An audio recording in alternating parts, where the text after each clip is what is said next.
ঘটনাটোৰ ওপৰত মই বহুত খবৰ লোৱা নাই, কিন্তু কোনেও কাকো অসমত অত্যাচাৰ কৰিব নালাগে, নিজে হাত দিব নালাগে কাবাৰ। কিন্তু এইটো নহয় চুলি কেনেকৈ আহিব পাৰে সেইটো মই বুজি নাপাওঁ।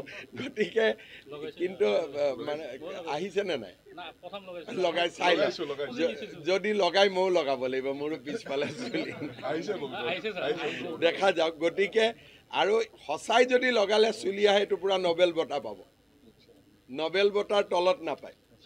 গতিকে এই কথাবিলাক আমি লাহে লাহে কেনেকৈ কি হয় বস্তুটো দেখা পাই থাকোঁ। কিন্তু চুলি যদি সঁচাই আহে, এইটো অসমৰ কাৰণে এটা বহুত ডাঙৰ কৃতিত্ব হ'ব। আৰু ডাইৰেক্ট না আৰক্ষীয়েও ল'ব, চুলি আহিব বুলি ক'লেতো মন্ত্ৰীয়েও ল'ব, কোনে নোলোৱাকৈ থাকিব।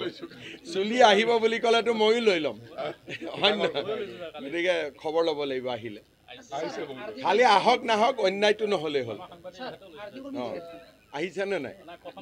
ঠিক আছে, কালি দেখা যাওক। যিকোনো খবৰৰ বাবে যোগাযোগ কৰক 7099017330 লগতে 7099017110 নম্বৰত।